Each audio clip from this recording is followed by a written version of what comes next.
53 বছৰ বয়সত আমাৰ নবীয়ে অৰ্থাৎ হজৰত মুহাম্মদে মক্কা এৰি তেখেত মদিনালৈ গৈছিলে। এই যিটো তেখেতৰ নিজৰ দেশ নিজৰ জন্মভূমি এৰি যোৱাৰ যিটো ঘটনা, ইয়াকেই হিজৰত বুলি কয়, আৰবীত হিজৰত বুলি কয়। হিজৰত শব্দৰ অৰ্থটো আচলতে এৰি যোৱাক কয়, ত্যাগ দিয়াক কয়। আৰু যিহেতু হজৰত মুহাম্মদ সাল্লাল্লাহু তাআলা আলাইহি ওয়াসাল্লামে তেখেতে 53 বছৰ বয়সত তেখেতে মক্কা এৰি নিজৰ জন্মভূমি এৰি তেখেতে যিহেতু মদিনালৈ গৈছিলে, সেই তেখেতৰ এই যাত্ৰাটোকে হিজৰতৰ যাত্ৰা বুলি আমি কওঁ। হিজৰত মানে হৈছে নিজৰ দেশ এৰি যোৱা।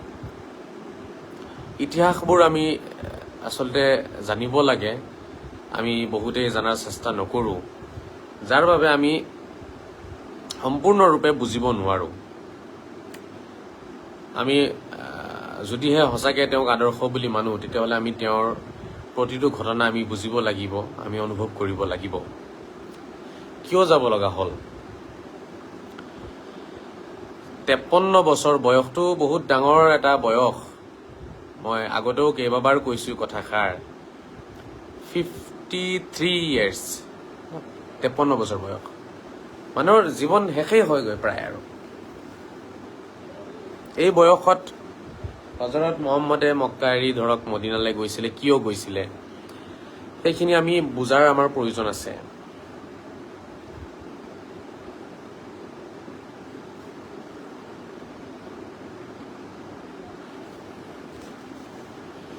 আপোনালোকে শুনিছেনে? মোক জনাব, যিসকলে শুনি আছে আৱাজ শুনিলে জনাব মোক।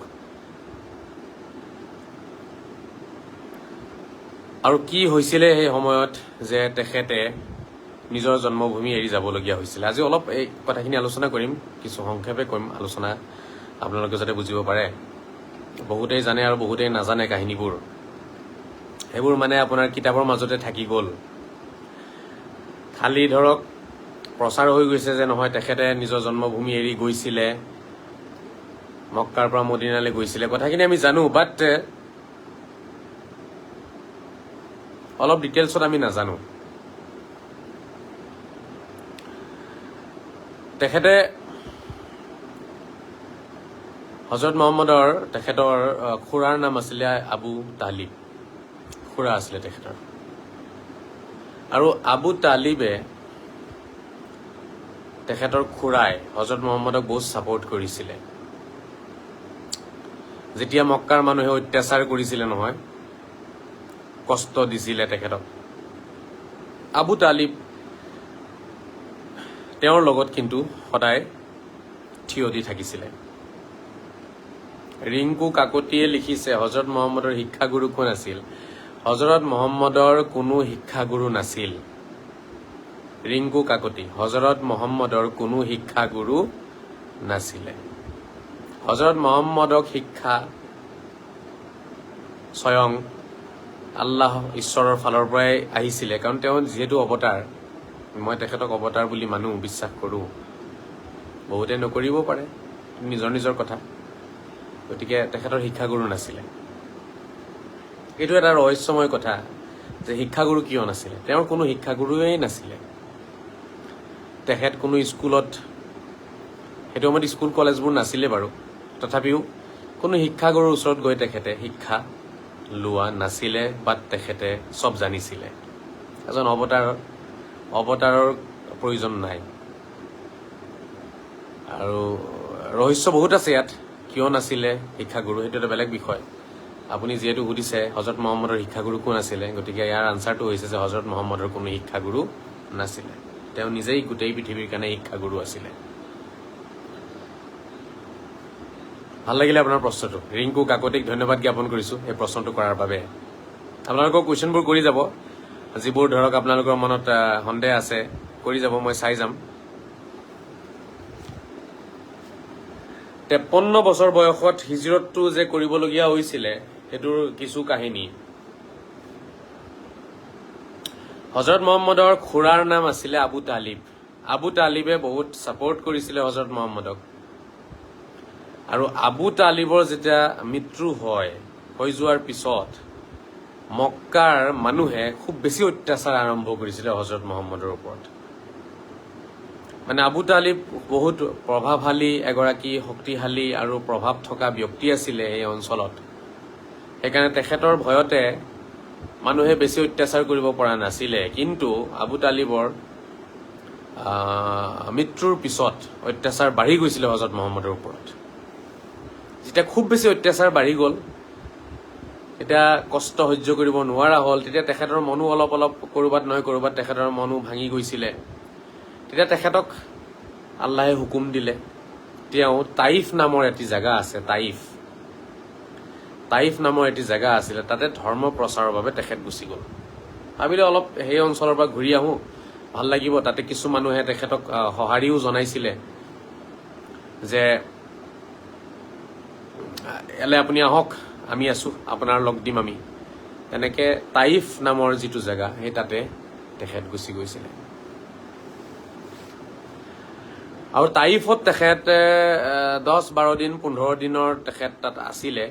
সেই সময়ছোৱাত তেখেতে বহুত কষ্ট কৰিলে তাইফত, কিন্তু কোনো মানুহে তেখেতৰ কথা নামানিলে, মানে লগ নিদিলে। তেখেতে দিনে ৰাতিয়ে কষ্ট কৰিছে তাইফত গৈ পেলাই, মানুহক বুজাব চেষ্টা কৰিলে, নিজৰ চিন্তাধাৰা নিজৰ মতবাদ তেখেতে ৰাখিলে মানুহৰ সন্মুখত, কিন্তু কোনেও তেখেতক সঁহাৰি নজনালে। আৰু বহুতে বৰঞ্চ তেওঁক অত্যাচাৰ কৰিলে, তেখেতক মাৰিলে, পাথৰ দলিয়ালে, শিলগুটি দলিয়ালে, দৌৰালে। হিষ্ট্ৰীত লিখিছে, ৰাইটাৰে লিখিছে যে তেওঁৰ ভৰি ৰক্তৰে তেজেৰে ৰাঙলী হৈ গৈছিলে। মানে ইমানে পাথৰ মাৰিলে তেওঁক,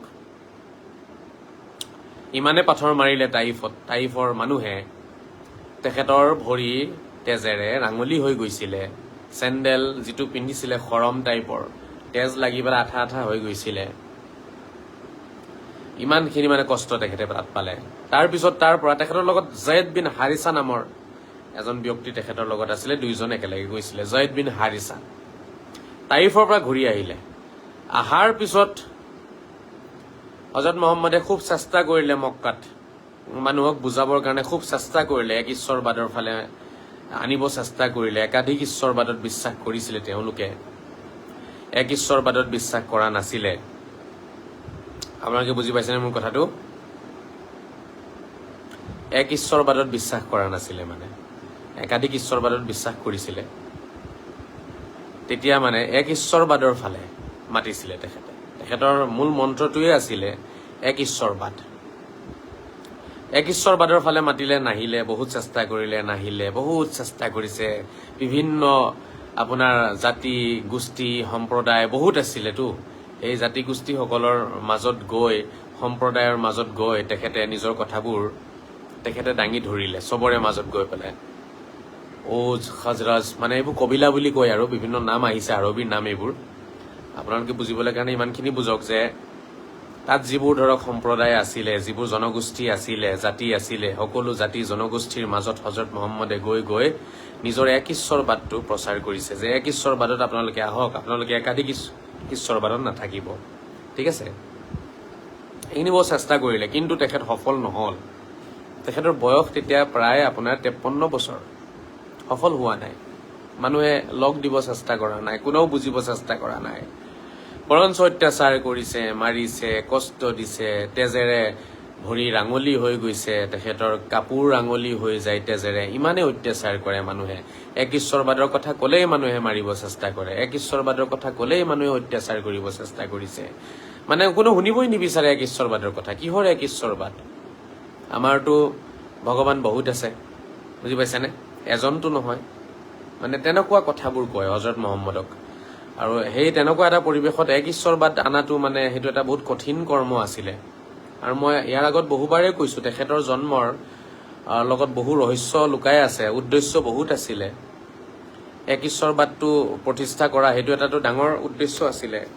আৰু আপোনাৰ মহিলাৰ ওপৰত যিটো অত্যাচাৰ হৈ আছিলে, নিৰ্যাতন হৈছিলে, সেই মহিলাৰ অত্যাচাৰৰ পৰাও মহিলাক মুক্ত কৰা, মুক্ত জীৱন দান কৰাটো এটা ডাঙৰ উদ্দেশ্য আছিলে তেখেতৰ জন্মৰ।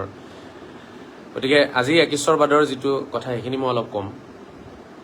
তেখেতে ঈশ্বৰবাদৰ ফালে মাতিলে, নাহিলে, কোনেও নাহিলে, চেষ্টা কৰিলে বহুত, নহ'লে। তেনেকুৱাতে ধৰক তেখেতে মানে আপোনাৰ মেনা নামৰ এটা জেগা আছে, তাতে উকবা নামৰ এটা অঞ্চল আছে। সেই অঞ্চলত তেওঁ গৈ পেলাই কিছু য়াছৰব অৰ্থাৎ মদিনা, য'ত তেখেতে মানে হিজৰত কৰিছিলে, অৰ্থাৎ ত্যাগ দি পেলাই যিখন জাগাত গৈছিলে, যিটো জাগাত, সেইটো মদিনা আছিলে নহয়। এই মদিনাৰ কিছু মানুহক লগ পালে। তেওঁলোকক যেতিয়া তেওঁ এক ঈশ্বৰবাদৰ ফালে তেওঁ যেতিয়া আহ্বান জনালে, 6জন ব্যক্তি আছিলে, তেওঁলোকে সঁহাৰি জনাইছিলে। আৰু তাৰপিছত সেই 6জন ব্যক্তিয়ে গৈ পেলাই নিজৰ অঞ্চলত কথাখিনি আলোচনা কৰি একেলগে প্ৰায় 12জন, কোনোবাই লিখে 18জন তেখেতৰ ওচৰত তেখেতৰ শৰণ লৈছিলে। তেখেতক গুৰু হিচাপে মানিছিলে। তেখেতে আনা নীতি নিয়মখিনি মানিছিলে। সেইটোকে বায়াতুল উকবাতিল উলা বুলি কয়। ঠিক আছে। এই প্ৰথমতে এই কোনোবাই 12জন লিখিছে, কোনোবাই 18জন লিখিছে, কোনোবাই 6জন লিখিছে, ৰাইটাৰে লিখে কথাবোৰ। আৰু মোটামুটি 6জনে মানক বা 12জনে মানক সেই প্ৰথম তেখেতৰ হাতত ধৰক মানিলে, তেওঁলোকে তেখেতক অনুসৰণ কৰিলে। ইয়াৰ আগত কিছুৱে অনুসৰণ কৰিছে, বহু ব্যক্তিয়ে অনুসৰণ কৰিছিলে, বাট মানে ধৰক দলবদ্ধভাৱে হোৱা নাছিলে। এজন দুজনকৈ হৈছে, 2জন 3জন 4জনকৈ হৈছে। এই 12জন 18জন ব্যক্তিয়ে প্ৰথম আহিলে তেখেতৰ শৰণত। তাৰপিছত ছেকেণ্ড টাইম আকৌ একেলগে লিখিছে ৰাইটাৰে 73জন, 73, কোনোবাই 75 লিখে, কোনোবাই 80 লিখে, কোনোবাই 85 লিখে, মোটামুটি 70জন। এইটোক বায়াতুল উকবাতি সানিয়া বুলি কয়। ইমানজন ব্যক্তিয়ে তাৰপিছত আকৌ কি কৰিলে, তেখেতৰ শৰণত আহিলে, তেখেতৰ কথাখিনি, তেখেতৰ চিন্তাধাৰাখিনি মানিলে।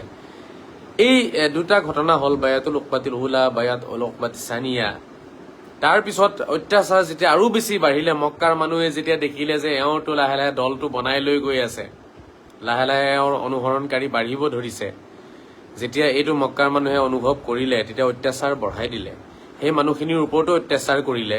যিখিনি মানুহে ধৰক তেওঁক অনুসৰণ কৰিছিলে নহয়, সেই মানুহখিনিৰ ওপৰতো অত্যাচাৰ চলাইছে, আৰু লগতে হজৰত মহম্মদৰ ওপৰতো অত্যাচাৰ চলালে।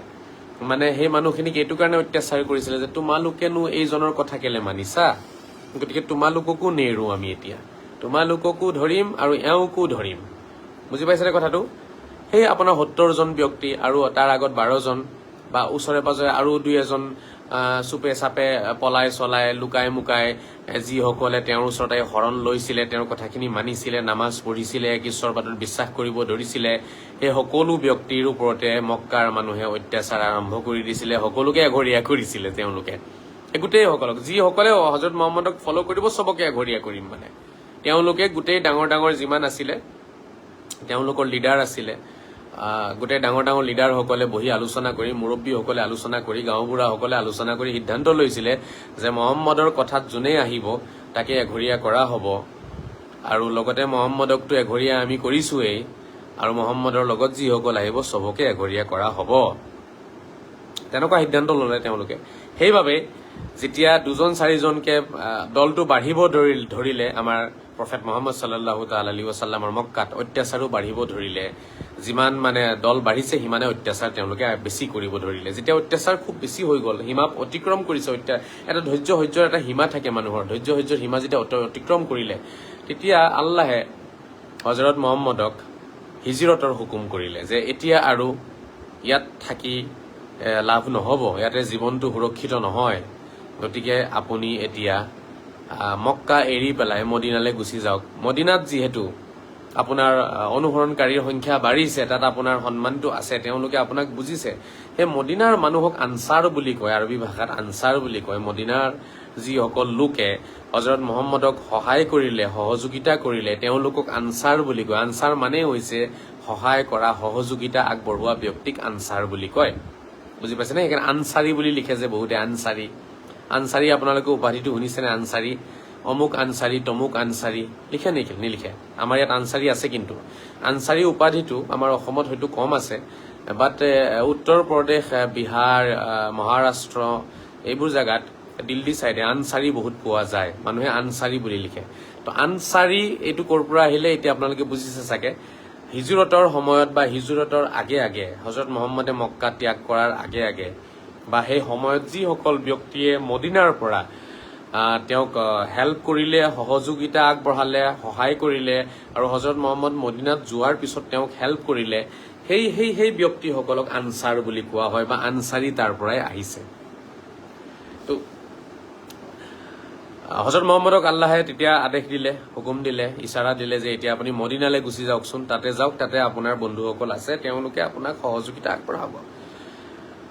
আৰু হজৰত মহম্মদে এই হুকুম পোৱাৰ পিছত সৰ্বপ্ৰথমে তেখেতৰ যিমান বন্ধু আছিলে, ঠিক আছে, যিমান বন্ধু আছিলে, বন্ধুসকলক যি বন্ধুসকলক চাহাবা বুলি কয়, চাহাবা শব্দৰ অৰ্থ হৈছে বন্ধু।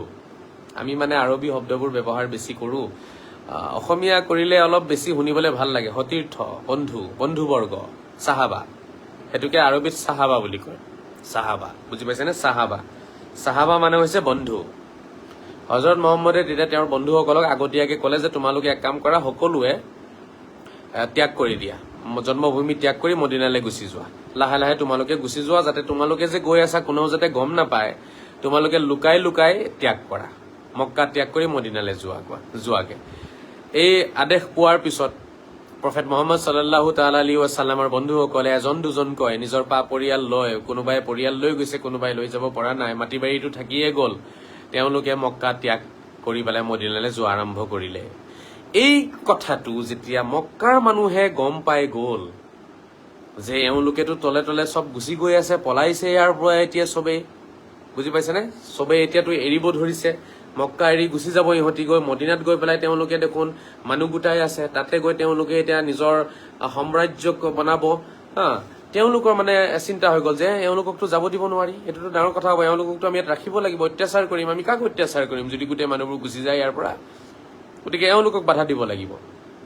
তেওঁলোকে ষড়যন্ত্ৰ ৰচনা কৰিলে যে হজৰত মহম্মদৰ যিসকল অনুসৰণকাৰী আছে তেওঁলোকক কেনেকে ৰখাব পৰা যায়, কৌশল কি হ'ব, এতিয়া তেওঁলোকে চিন্তা চৰ্চাত বহিলে। কিন্তু উপায়তো নাই, গোটেই ৰাতিটো আৰু পহৰা দিব নোৱাৰে, ৰাতি ৰাতি হজৰত মহম্মদৰ আদেশ অনুযায়ী তেখেতৰ বন্ধুসকলে মক্কা এৰি মদিনালৈ আহি গ'ল। প্ৰায় সকলোৱে গুচি আহিলে। হজৰত মহম্মদ এতিয়ালৈকে অহা নাছিলে মক্কাৰ পৰা মদিনালৈ, তেখেতৰ লগত মাত্ৰ 2জন বা 3জন আছিলে। ৰাইটাৰে লিখিছে, কিছু ব্যক্তিয়ে লিখিছে যে আবু বকৰ আছিলে আৰু আলী। আবু বকৰ, আপোনালোকে নাম শুনিছে, আবু বকৰ লগত আছিলে আৰু আলী, এই 2জন ব্যক্তিৰ বাহিৰে সকলোৱে গুচি আহিছিলে ত্যাগ দি পেলাই, আৰু হজৰত মহম্মদে আহিব দিছিলে। এতিয়া মক্কাৰ মানুহে যেতিয়া গম পাই গ'ল নহয় যে চবেই গুচি গ'ল প্ৰায় ৰাতি ৰাতি, এতিয়া মহম্মদো ইয়াৰ পৰা যাবগৈ, তেওঁলোকে এটা বৰ ডাঙৰ এটা প্লেনিং বনালে, বৰ ডাঙৰ প্লেনিং, বৰ ভয়ংকৰ প্লেনিং এটা বনাইছিলে মক্কাৰ মানুহে। সেইটো কি জানেনে? সেইটো শুনি লওক আপোনালোকে আজি। মক্কাৰ যিমান গাঁওবুঢ়া, যিমান মাতাবৰ বৰধানী, যিমান আপোনাৰ এই প্ৰধান টাইপৰ ব্যক্তি যিসকল আছিলে, তেওঁলোকে মিটিং কৰিলে যে মহম্মদটো এতিয়া যাবগৈ, তেওঁৰ অনুসৰণকাৰী চবেই গুচি গ'ল, আমি ৰখাব নোৱাৰিলো, এতিয়া মহম্মদ যাবগৈ, মহম্মদক আমি যাব নিদিওঁ, আমি মহম্মদক মাৰি পেলাম, আমি মহম্মদক কি কৰিম, মাৰি পেলাম, মহম্মদক মাৰিব লাগিব, নহ'লে মহম্মদে আমাৰ যিটো চিন্তাধাৰা একাধিক ঈশ্বৰবাদক ধ্বংস কৰি পেলাব। গতিকে মাৰাৰ বুদ্ধি কৰিলে। যেতিয়া মাৰাৰ বুদ্ধি কৰিলে, এতিয়া মাৰিব কেনেকে?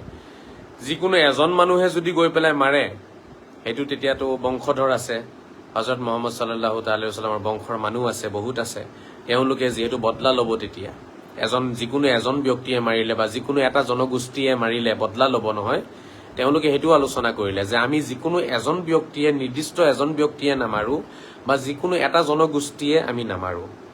আলোচনা এইটো হ'ল যে যিমান আৰবত, সেই অঞ্চলত মক্কাত বা মক্কাৰ ওচৰে পাজৰে যিমান সম্প্ৰদায় আছিলে, যিমান জাতি জনগোষ্ঠী আছিলে, সকলোকে মাতিলে তেওঁলোকে মিটিঙত, মাতি পেলাই তেওঁলোকে এটা আলোচনা কৰিলে। এনেকুৱা কিছু মিটিং মোৰ বাবেও হৈছিলে, গতিকে মই সেইকাৰণে ক'ৰবাত নহয় ক'ৰবাত নিজকে ধন্য বুলি ভাবোঁ যে সঁচাকে মই হজৰত মহম্মদৰ এজন গোলাম হ'ব পাৰিছোঁ, তেখেতৰ দাস হ'ব পাৰিছোঁ মই।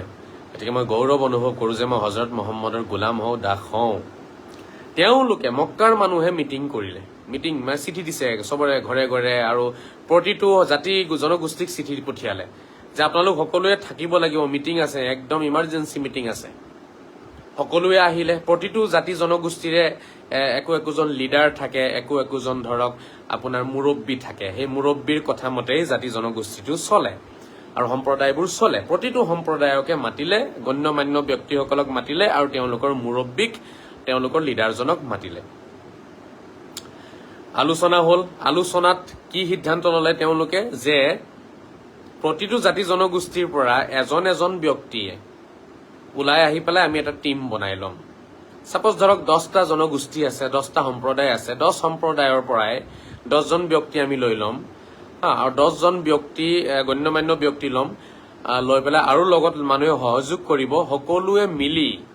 সকলোৱে মিলি একেলগে হজৰত মহম্মদক হত্যা কৰা হ'ব।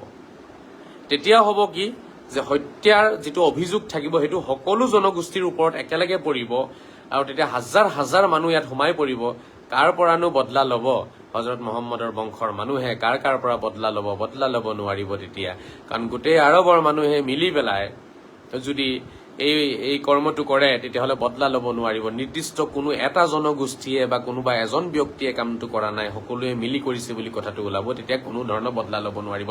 এই ভয়ংকৰ ষড়যন্ত্ৰ তেওঁলোকে ৰচনা কৰি পেলাই মানুহ তেওঁলোকে লৈ ল'লে, গোটাই ল'লে। প্ৰতিটো সম্প্ৰদায়, প্ৰতিটো জাতি জনগোষ্ঠীৰ পৰা একোজন মানুহ তেওঁলোকে লৈ ল'লে যে হজৰত মহম্মদক আমি হত্যা কৰিম।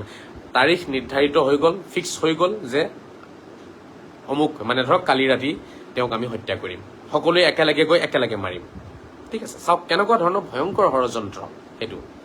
ভাবিলে ভয় লাগিব আপোনালোকৰ।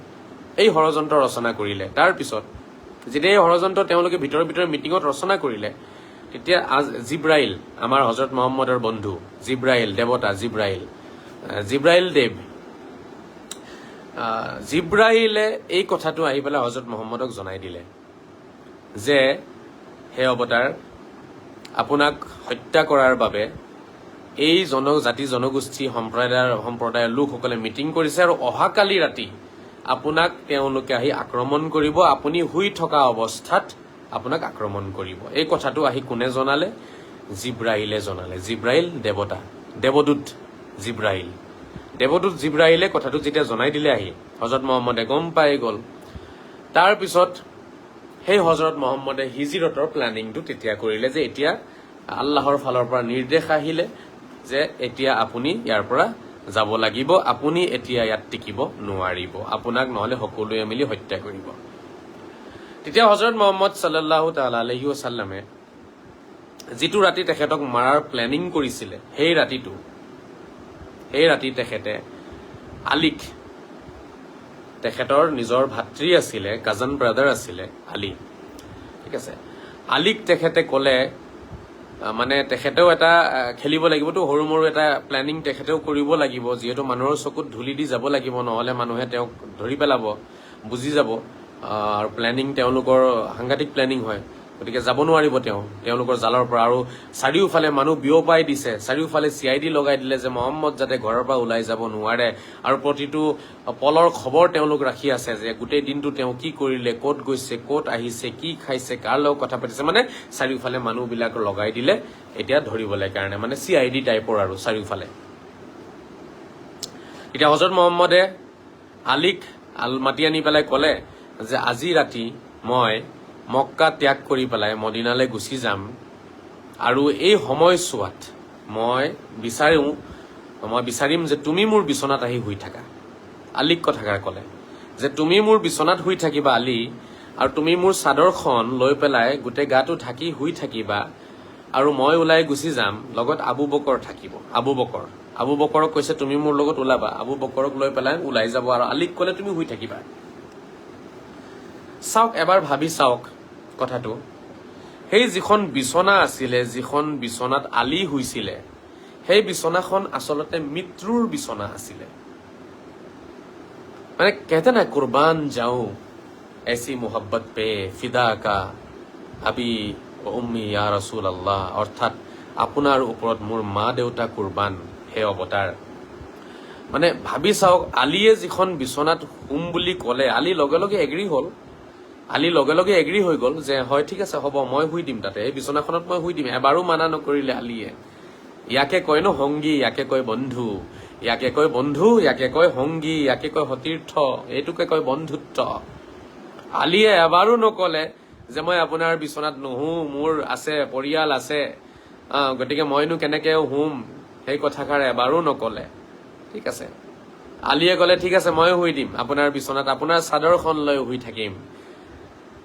এইটো কেলে, এইটো এটা গেম আছিলে, যাতে মানুহে আহি মানে খবৰ, যিবিলাক মানুহ খবৰ লৈ আছিলে, চোৰাংচোৱা যিবোৰ আছিলে, তেওঁলোকে যিহেতু খবৰটো ৰাখি আছিলে হজৰত মহম্মদ ওলে নে নাই হোৱা, আলী যদি শুই থাকে তেতিয়া তেওঁলোকে ভাবিব নহয় তেওঁতো শুই আছে, গতিকে এটা টাইম পাই যাব তেতিয়া তাৰ পৰা আঁতৰি দিবলৈ কাৰণে এটা টাইম পাব। কাৰণ সেইটো সময়ত গাড়ী নাছিলে, একো নাছিলে, মানুহজন তাৰ পৰা যাবলৈ হলে হয় উটেৰে যাব লাগিব, নহলে ঘোঁৰাৰে যাব লাগিব, নহলে খোজকাঢ়ি যাব লাগিব, তেনেকুৱা এটা পৰিৱেশতেতো যাব লাগিব। গাড়ীটো নাছিলে, ফ্লাইটটো নাছিলে যে গুচি যাব, গতিকে টাইম লাগিব তাৰ পৰা আঁতৰিবলৈ কাৰণে। আৰু সেই মৰুভূমি, সেই পাহাৰ, সেই পাথৰ শিলগুটিৰ পাহাৰবোৰ খোজকাঢ়ি পেলাই পাৰ হৈ যোৱা, অলপ দূৰ যাবলৈ কাৰণে বহুত টাইম লাগিব। হজৰত মহম্মদে ভাবিলে মই অলপ টাইম লাগিব মোৰ ইয়াৰ পৰা আঁতৰিবলৈ কাৰণে, সেইকাৰণে আলীক কলে তুমি মোৰ চাদৰলৈ লৈ শুই থাকিবা, আৰু তেওঁলোকে ভাবিব মই শুই আছো, আৰু এইটো ভাৱনাত তেওঁলোকে থাকোতে থাকোতে মই অলপ টাইম পাই যাম, 1-2 ঘণ্টা 3 ঘণ্টা মই টাইম পাই যাম, মই ওলাই দিম তাৰ পৰা।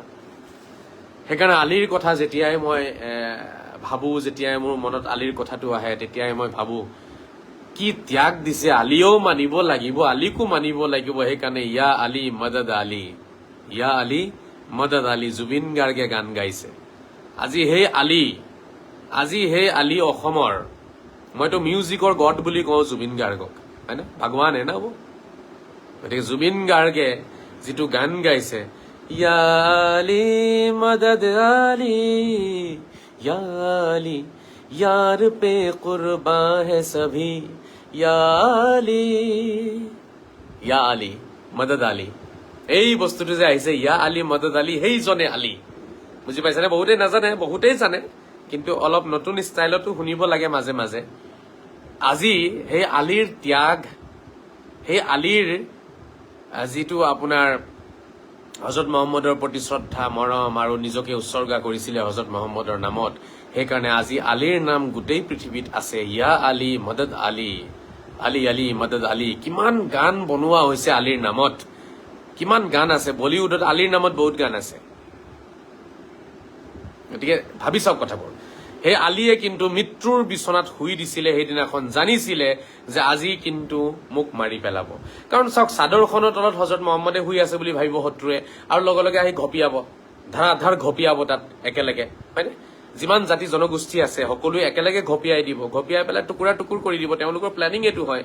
সেইখিনি জানিও হজৰত মহম্মদে আলীক কলে, আলী তুমি শুই থাকা, আৰু আলীয়েও মানা নকৰিলে, মই নুহো, মই শুই দিম আজি এই বিচনাত, আপোনাৰ চিন্তা নকৰিব, আপুনি যাওক, আপোনাৰ কাৰণে জান মাল কুৰবান চব দিছো, আপোনাৰ লগত আছো, বন্ধু হওঁ আপোনাৰ অনুসৰণকাৰী হওঁ, আপুনি অৱতাৰ হয়, আপোনাক আমি কেতিয়াও কষ্টত থাকিব নিদিও। গতিকে আলীয়ে শুই দিছিলে। তাৰ পিছত হজৰত মহম্মদে এই আলীক বিচনাত শুৱাই পেলাই ৰাতিৰ অন্ধকাৰত তেখেতে ওলাই দিলে নিজৰ ঘৰৰ পৰা। আৰু যেতিয়া ওলাইছে, ওচৰে পাজৰে বহুত ব্যক্তিয়ে যিহেতু তেখেতক চকু ৰাখি আছিলে, নজৰ ৰাখি আছিলে, তেতিয়া ৰাইটাৰসকলে বিভিন্ন জেগাত বিভিন্ন কিতাপত তেওঁলোকে লিখিছে, হজৰত মহম্মদে মাটি লৈছিল, অলপ মাটি লৈ পেলাই তেখেতে ঐশ্বৰিক শক্তি আছিলেই, গতিকে দলিয়াই দিলে তেওঁলোকৰ ফালে। যেতিয়া মাটিটো দলিয়াই দিছিলে, সেই মাটি যাৰ যাৰ গাত পৰিছিলে গৈ পেলাই চকুত, মানে সকলোৰে চকুৰ পাৱাৰ গুচি গৈছিলে, কোনেও দেখিব পৰা নাছিলে, অন্ধ হৈ গৈছিলে মানুহখিনি, চকু থকা স্বত্বেও মানে চকুৰ শক্তিটো, দেখা শক্তিটো নাইকিয়া হৈ গৈছিলে। যেতিয়া তেওঁলোকে দেখিব নোৱাৰিলে, সেই সময়তে হজৰত মহম্মদ ওলাই দিলে। ওলাই দি পেলাই আবু বকৰক পালে। আবু বকৰৰ কথাও বিভিন্ন ৰাইটাৰে লিখিছে, চকু পানী ওলাই তেওঁলোকৰ কথাখিনি পঢ়িলে। আবু বকৰৰ কথা কিছু ৰাইটাৰে এনেকে লিখিছে যে আবু বকৰে 6 মাহ আগতেই শুনিছিলে যে কোনোবা এদিনাখন ৰাতি হজৰত মহম্মদ অৰ্থাৎ সৈয়দুল মুৰসালিন সাল্লাল্লাহু তাআলা আলাইহি ওয়াসাল্লাম এদিনাখন মক্কা এৰি মদিনালৈ যাবলগীয়া হ'ব। এই কথাটো তেখেতে শুনিছিলে নিজে হজৰত মহম্মদৰ মুখত। যিদিনাখন তেওঁ শুনিছিলে সেইদিনাখনৰ পৰাই প্ৰতিটো ৰাতি তেওঁ আহি হজৰত মহম্মদৰ ঘৰৰ ফালে চাই থাকে, দূৰৰ পৰা ৰৈ দৰজাৰ ফালে চাই থাকে, আজিয়ে যায় নে কালিয়ে যায় নে পৰহিয়ে যায়, মানে কোন দিন যায় কোনোটো ঠিক নাই। গতিকে সেই দুখৰ সময়ত যাতে মই আমাৰ নবীক যাতে লগ দিব পাৰো, তেওঁ যাতে অকলে যাবলগীয়া নহয়, সেইকাৰণে তেখেত প্ৰতিটো ৰাতি জাগি থাকিছিলে 6 মাহৰ পৰা প্ৰায়। কিছু ৰাইটাৰে লিখিছে তেনেকে, সেইবোৰ হিষ্ট্ৰীৰ কথা, বহুতে বহু ধৰণে লিখিছে কথাবোৰ। হজৰত মহম্মদ ওলাই যেতিয়া যাব ধৰিলে তেতিয়া আবু বকৰক পালে। আবু বকৰ তুমি কি কৰি আছা ইয়াত? মইতো এতিয়া আজি ওলাইছো যাবলৈ কাৰণে। তেতিয়া আবু বকৰে হাতযোৰ কৰি কৈছিলে, হে অৱতাৰ, যোৱা 6 মাহৰ পৰা মই ৰৈ আছো প্ৰতিটো ৰাতি আপোনাৰ বাবে। কোনটো সময়ত জানো আপুনি ওলাই যায় মইতো নাজানো। গতিকে মই আপোনাৰ লগত যাব বিচাৰিম, আপোনাৰ সংগী হ'ব বিচাৰিম, আপোনাৰ বন্ধু হ'ব বিচাৰিম।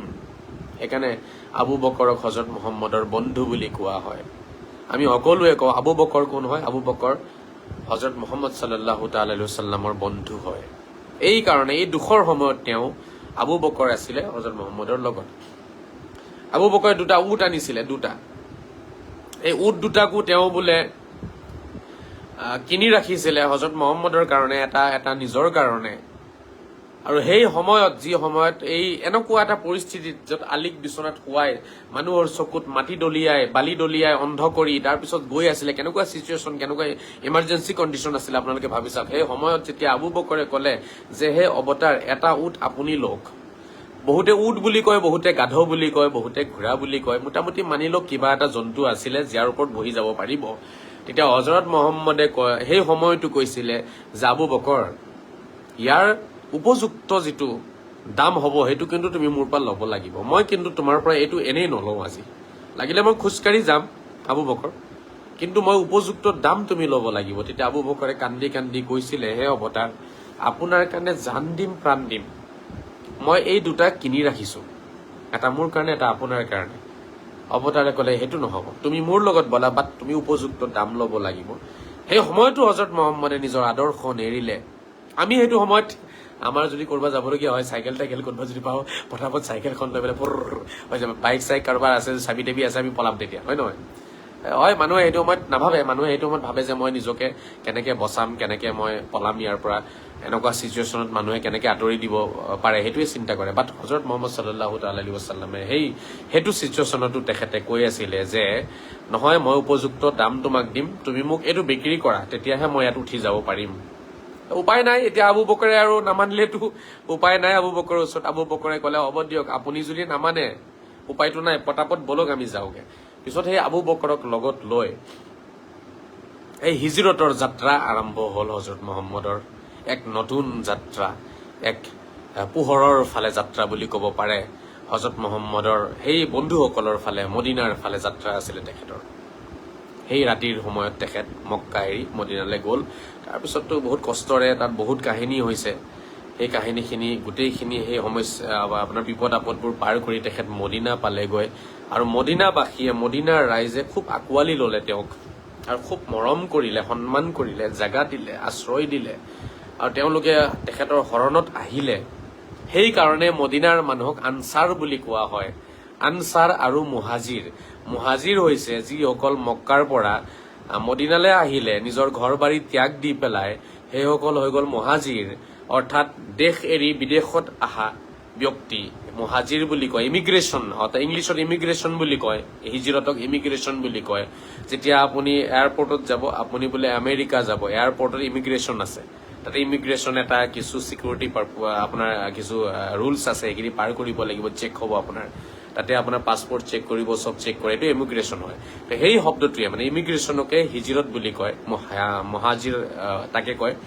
গতিকে মক্কাৰ পৰা যিসকল আহিছিলে মদিনালে, তেওঁলোক মুহাজিৰ হ'ল। আৰু মদিনাবাসীয়ে যিহেতু তেওঁলোকে বুকুৰ দুৱাৰ খুলি দি পেলাই তেওঁলোকে হজৰত মুহাম্মদক আঁকোৱালি লৈছিলে, আৰু সেই মক্কাৰ পৰা যিসকলে ঘৰ বাৰী ত্যাগ দি পেলাই মদিনালৈ আহিছিলে তেওঁলোককো আঁকোৱালি লৈছিলে, সেইকাৰণে তেওঁলোকক আনচাৰ বুলি কয়। সেই তেতিয়াৰ পৰা আনচাৰী উপাধিটো আমাৰ মাজত চলি পৰিলে, আৰু বহুতে নিজকে আনচাৰী বুলি কয়। এইটো এটা সম্পৰ্ক, আৰু তেওঁলোকৰ বংশধৰো হ'ব পাৰে, সেই হিচাপেও কয়, বা কিছুমানে এনেই হয়তো মৰমতে লগাব পাৰে, নাজানো মই। এয়া আছিলে হিজৰতৰ প্ৰেক্ষাপটটো। কি কাৰণে হজৰত মুহাম্মদ তাৰ পৰা হিজৰত কৰিছিলে, কেনেকে কৰিলে, আৰু কি ভয়ংকৰ এটা ষড়যন্ত্ৰ ৰচনা কৰিছিলে মক্কাৰ মানুহে, যে সকলোৱে মিলি আমি মানে ঘাপটো সকলোৱে মিলি একদম খণ্ড খণ্ড কৰি পেলাম, তেতিয়া চাম নহয় হজৰত মুহাম্মদৰ পৰিয়ালে কেনেকে আমাৰ পৰা বদলাটো লয়। কাৰণ হজৰত মুহাম্মদ সাল্লাল্লাহু তাআলা আলাইহি ওয়াসাল্লামৰ পৰিয়ালো খুব ডাঙৰ পৰিয়াল আছিলে।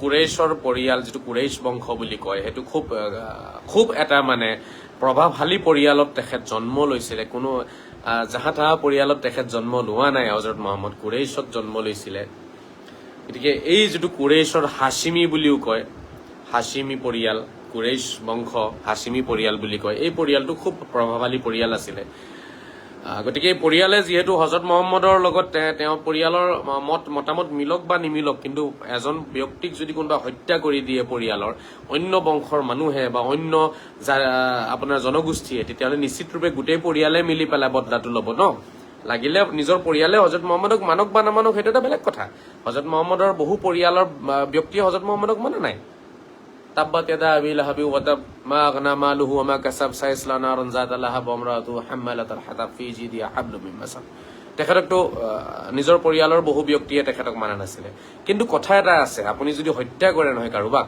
তেতিয়াহ'লে গোটেই পৰিয়াল এক হৈ যাব বোলে আমি তেওঁক মানুহ নামানো কিন্তু আমাৰ পৰিয়ালৰ মানুহ হয়তো তোমালোকে কেনেকে হত্যা কৰিবা সেই কুৰেইশৰ হাশিমি পৰিয়াল কুৰেইশ পৰিয়ালটোক অন্য যিমান আপোনাৰ বংশ আছে সম্প্ৰদায় আছে সকলোৱে ভয় কৰিছিলে যে আমি যদি মুহাম্মদক হত্যাটো কৰি দিওঁ তেতিয়াহ'লে কিন্তু এই কুৰেইশ বংশৰ মানুহখিনিয়ে আমাক কিন্তু নেৰিব সেইকাৰণে তেওঁলোকে এই ভয়ংকৰ ষড়যন্ত্ৰ ৰচনা কৰিছিলে যে আমি সকলোৱে মিলি এজন প্ৰতিটো পৰিয়ালৰ পৰা ল'ম প্ৰতিটো বংশৰ পৰা প্ৰতিটো জনজাতি জনগোষ্ঠীৰ পৰা আমি মানুহ লৈ পেলাই আমি হত্যাটো কৰিম এই ভয়ংকৰ যেতিয়া ষড়যন্ত্ৰ ৰচনা কৰিলে তেতিয়া হযৰত মুহাম্মদে মক্কা এৰি পেলাই মদিনালৈ গুচি গ'ল কিয় গৈছিলে মানে এনেকুৱা তেওঁক মাৰিব কিয় বিচাৰিছিলে হত্যা কিয় কৰিব বিচাৰিছিলে হযৰত মুহাম্মদক কাৰণ হযৰত মুহাম্মদে একাধিক ঈশ্বৰবাদৰ পৰা ৰাইজক এক ঈশ্বৰবাদলৈ আহ্বান জনাইছিলে এক ঈশ্বৰবাদৰ ফালে মাতি আছিলে তাতে সকলো ব্যক্তিয়ে মক্কাত একাধিক ঈশ্বৰবাদত তেওঁলোকে বিশ্বাস কৰিছিলে হযৰত মুহাম্মদ সাল্লাল্লাহু আলাইহি ওয়াসাল্লাম তেখেতে এক ঈশ্বৰবাদৰ ফালে মানুহ মাতি আছিলে যে এক ঈশ্বৰবাদ তাকে তৌহিদ বুলি কয় আৰবীত এটা শব্দ আছে তৌহিদ আৰ তৌহিদ ঠিক আছে বহুতে মোক কয় আপোনাৰ তৌহিদৰ জ্ঞান নাই মোৰে তৌহিদৰ জ্ঞান নাই দিয়ক মোৰ কেতিয়াবা হাঁহি উঠে তৌহিদৰ অসমীয়াটো হৈছে এক ঈশ্বৰবাদ মই যদি তেওঁলোকক সুধো বন্ধু তৌহিদৰ অসমীয়াটো কোৱাচোন তেতিয়া ক'ব নোৱাৰিব তৌহিদ মানে হৈছে এক ঈশ্বৰবাদ তৌহিদৰ ফালে আহ্বান জনাইছিলে অৰ্থাৎ এক ঈশ্বৰবাদৰ ফালে আহ্বান জনাইছিলে আৰু সেই কথাটোৱে হজম কৰিব পৰা নাছিলে মক্কাৰ মানুহে সেইকাৰণে হত্যা কৰিব লৈছিলে তেওঁক এতিয়া মই ভাবিম আপোনালোকে চাগে কথাটো বুজি পালে হিজৰতৰ কাহিনীটো কি কাৰণে হৈছিল অন্য কোনো বেলেগ কাৰণ নাছিলে তেতিয়ালৈকে আপোনাৰ ধৰক ধৰ্মীয় বহু ৰীতি নীতি আহাই নাছিলে মানুহ এক ঈশ্বৰবাদত আহাই নাছিলে এক ঈশ্বৰবাদত আনোতেই জীৱন পাৰ হৈছে বেছিভাগ তেখেতৰ এক ঈশ্বৰবাদৰ ফালে মানুহক মাতি আছে আহক আপোনালোকে এক ঈশ্বৰবাদত বিশ্বাস কৰক বুজি পাইছেনে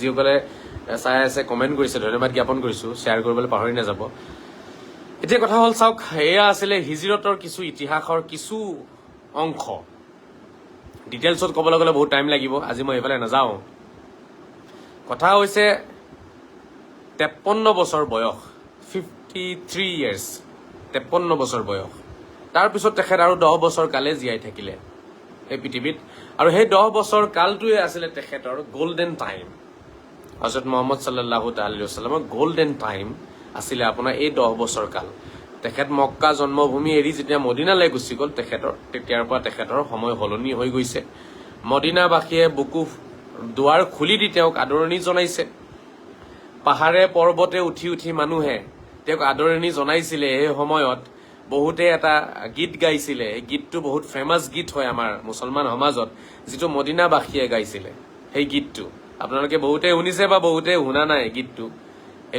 গীতটো আৰবিত আছে এটো আছিল আপোনাৰ তালাল বদৰু আলাইনা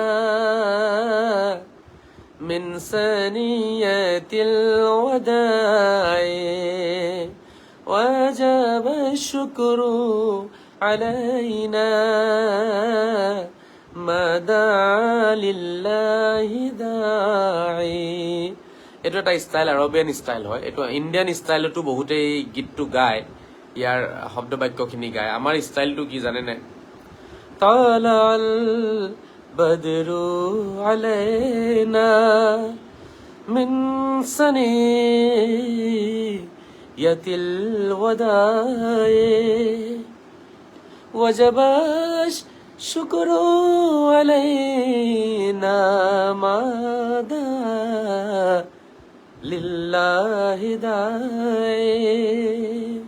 এইটো গাইছিলে তেওঁলোকে। পাহাৰৰ ওপৰত কোনোবা থিয় হৈ আছে, কোনোবাই পৰ্বতৰ ওপৰত থিয় হৈ আছে, মানে এইবোৰ ওখ পাহাৰ আৰু শিলগুটিৰ পাহাৰ আছে, তাততো কোনো মাটিৰ পাহাৰ নাইকিয়া, বহুত কম মাটিৰ পাহাৰ আছে, এইবোৰ চব ডাঙৰ ডাঙৰ পাথৰৰ পাহাৰ হয়। সেই পাহাৰৰ ৰাস্তাৰ মাজে মাজে হজৰত মহম্মদৰ যেতিয়া আহিলে, তেওঁৰ সৱাৰী অৰ্থাৎ তেওঁৰ বাহন আহিলে, যেতিয়া আহিছিলে তেতিয়া কৈছে তালা আল বদৰু আলাইনা, অৰ্থাৎ সেই চন্দ্ৰ উদয় হৈছে আমাৰ মাজত। তালা আল বদৰু আলাইনা, আমাৰ মাজত চন্দ্ৰ উদয় হৈছে। মক্কাৰ পৰা মদিনাত চন্দ্ৰ উদয় হৈছে। মিন সানিয়াতিল ওয়াদা, অৰ্থাৎ পাহাৰৰ সেই আকুৱা পাকুৱা ৰাস্তাৰ মাজেৰে চন্দ্ৰ আহি উপস্থিত হৈছে আমাৰ মাজত। কিয় মনটো কিয় ভাল লাগে নহয়, কেনেকুৱা ধৰণৰ শব্দ বাক্য চাওক। পাহাৰৰ ৰাস্তাৰ, পাহাৰীয়া ৰাস্তাৰ মাজেৰে চন্দ্ৰ খোজকাঢ়ি খোজকাঢ়ি উদয় হৈছে আহি পেলাই। তালা আল বদৰু আলাইনা মিন সানিয়াতিল ওয়াদা। সানিয়াতুল ওয়াদা এইটো হৈছে পাহাৰৰ সেই ওখ পাহাৰৰ তেনেকুৱা ৰাস্তা য'ত গৈ পেলাই মানুহে এজনে আনজনক বিদায় দিয়ে, মানে তাত গৈ লাষ্ট আৰু তাৰ পৰা কৈ আপুনি যাওক আৰু এতিয়া আমি এৰিছো দেই, বিদায় দিয়া জাগা। সেই বিদায় দিয়া জাগাৰে আহি পেলাই সোমাইছে, আহি পেলাই হজৰত মহম্মদৰ বাহন। সেই তেতিয়া মক্কাৰ মানুহে গীত গাইছিলে, হজৰত মহম্মদক লৈ গীত গাইছে তেতিয়াই যে তালা আল বদরু আলাইনা মিন সানিয়াতিল ওয়াদা ওয়াজাবাশ শুকরু আলাইনা মা দাআ লিল্লাহি দাআ, অৰ্থাৎ আমি এতিয়া আল্লাহ ঈশ্বৰ ভগৱানক কৃতজ্ঞতা জনাব লাগিব, ধন্যবাদ জ্ঞাপন কৰিব লাগিব যে এতিয়া আমাৰ মাজত অৱতাৰ উদয় হৈছে।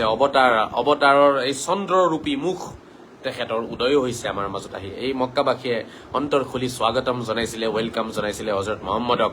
আৰু সেই পাহাৰৰ তেৰা বেকা ৰাস্তাৰে হজৰত মহম্মদৰ বাহন আহি সোমাইছিলে ক'ত? মদিনাত সোমাইছিলে। এতিয়াও মদিনা গ'লে আপোনালোকে গম পাব সেই পাহাৰীয়া ৰাস্তাৰ মাজেৰে পাৰ হৈ পেলাই আপোনাৰ মদিনাত গৈ সোমাব লাগে। কথা হৈছে বহুত কাহিনী আছে, তাৰ পিছত সেইফালে মই নাযাওঁ। আজি প্ৰফেট মহম্মদ সাল্লাল্লাহু তাআলা আলাইহি ওয়াসাল্লামে মক্কা এৰি, তেখেতৰ জন্মস্থান এৰি তেখেতে মদিনালৈ গৈছিলে, কাৰণ তেখেতে এটা সঁচা কথা কৈছিলে আৰু সঁচা কথা তেখেতে ত্যাগ নিদিলে, কেতিয়াও ত্যাগ দিয়া নাই। তেখেতে সঁচা কথা এৰি দিয়া নাই, কষ্ট সহ্য কৰিলে, তিৰস্কাৰ সহ্য কৰিলে। ৰাইজে ইমান তিৰস্কাৰ কৰিলে তেখেতক, ৰাইজে ইমান তেখেতক কষ্ট দিলে, ইমান কষ্ট দিলে যে তেখেতৰ মৰমৰ জন্মভূমি তেখেত এৰিবলৈ বাধ্য হল। আৰু আল্লাহে তেখেতক হুকুম কৰিলে যে এতিয়া আপুনি জন্মভূমি ত্যাগ কৰক। চাওক, এইবোৰ বহুত ৰহস্যময় কথা। আল্লাহে ঈশ্বৰে বিচাৰিলে সেই সমস্যাৰ সমাধান ওলাই দিব পাৰিলেহেঁতেন, তেখেতে জন্মভূমি ত্যাগ কৰিব নালাগিলেহেঁতেন চাগে, কাৰণ তেখেত অৱতাৰী ঐশ্বৰিক শক্তিৰ অধিকাৰী আছিলে তেখেতে বিচাৰিলে গোটেই মানুহখিনি ফু মাৰিলেই উৰি গলহেঁতেন, গোটেই মানুহ মৰি থাকিলেহেঁতেন। ঠিক আছে, যদি এনেকে দলিয়াই দিলে, মাটি অলপ দলিয়াই দিলে, যদি গোটেই মানুহ চকু অন্ধ হৈ গৈছে, তাৰ মানে কিমান পাৱাৰ আছে তেখেতৰ হাতত। এই পাৱাৰ ঐশ্বৰিক শক্তি তেখেতে ব্যৱহাৰ নকৰি তেখেতে তাৰ পৰা ৰাতি ওলাই পেলাই ত্যাগ দিছে নিজৰ জন্মভূমি। ঠিক আছে, ইয়াতে ৰহস্য লুকাই থকা নাই। অলপ নিজকে কুৱেশ্যন কৰক ৰাইজ, নিজকে কুৱেশ্যন কৰক। হজৰত মহম্মদ কোন হয়? অৱতাৰ, মেছেঞ্জাৰ অফ গড, ভগৱানৰ লগত তেওঁৰ ডাইৰেক্ট কানেকশ্যন। ঠিক আছে, তেনেকুৱা এজন ঐশ্বৰিক শক্তিৰ অধিকাৰী ব্যক্তি কিয় যাব লাগে? তেওঁ নিজৰ ঐশ্বৰিক শক্তি প্ৰয়োগ কৰিব পাৰিলেহেঁতেন নহয় তাতে, কিন্তু তেওঁ প্ৰয়োগ কৰিছিলে নে? নাই কৰা। তেওঁ অলপ কৰিলে, মাটি অলপ লৈ পেলাই, বালি অলপ লৈ পেলাই ফুকি দি পেলাই দলিয়াই দিছিলে, চব অন্ধ হৈ গৈছিলে, কোনেও ধৰিব নোৱাৰিলে। তেওঁলোকৰ চকুৰ সন্মুখেদি তেওঁ গুচি আহিলে, কিন্তু কোনেও দেখি নাপালে তেওঁক কোনেও দেখিব নোৱাৰে, মানে চকু অন্ধ হৈ গৈছিলে, পাৱাৰ নাইকিয়া হৈ গৈছিলে, শক্তি নাইকিয়া হৈ গৈছিলে।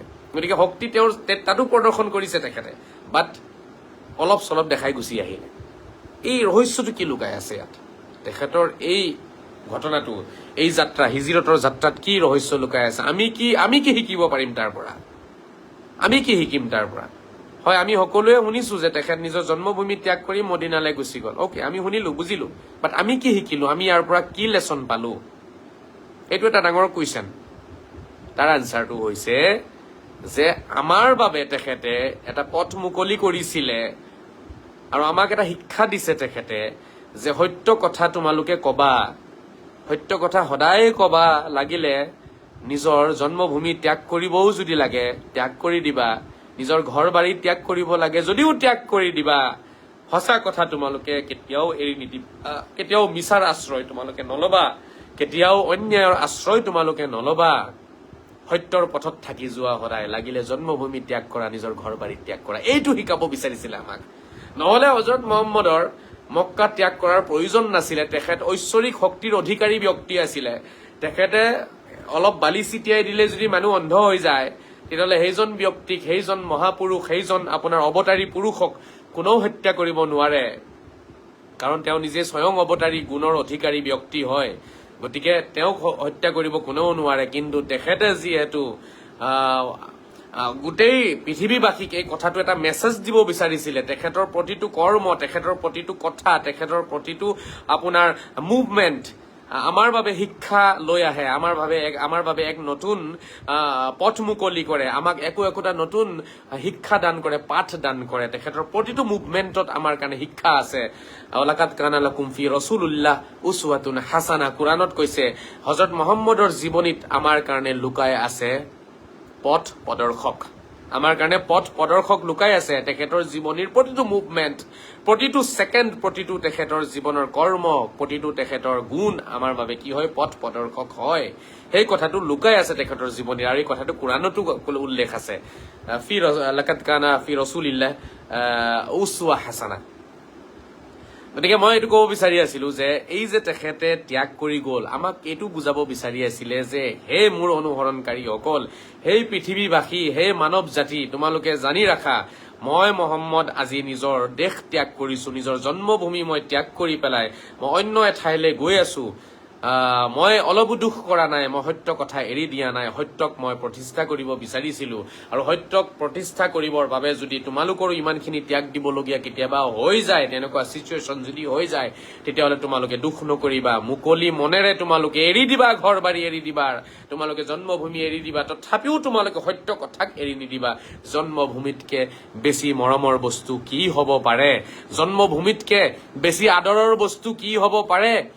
জন্মভূমিতকে আৰু বেছি মন পচন্দৰ জাগা কিবা হ'ব পাৰে নেকি? মানুহৰ গোটেই জন্মৰ কাহিনী জড়িত হৈ থাকে, তাত গোটেই বাল্যকাল জড়িত হৈ থাকে সেই মাটিৰ লগত, সেই মাটি, সেই বায়ু পানীৰ লগত বাল্যকাল জড়িত হৈ আছে আপোনাৰ, য'ত আপুনি বাল্য জীৱন পাৰ কৰিছে, জ্বৰ বালি মাটিত আপুনি বাগৰি বাগৰি খেলিছে, আপুনি তাতে পাৰ কৰিছে, দিন ৰাতি পাৰ হৈছে। সেই জন্মভূমি আপোনাৰ কাৰণে কিমান আদৰৰ হ'ব, কিমান মৰমৰ হ'ব, কিমান স্নেহৰ পাত্ৰ হ'ব, এয়া আপোনালোকেও বুজি পায়।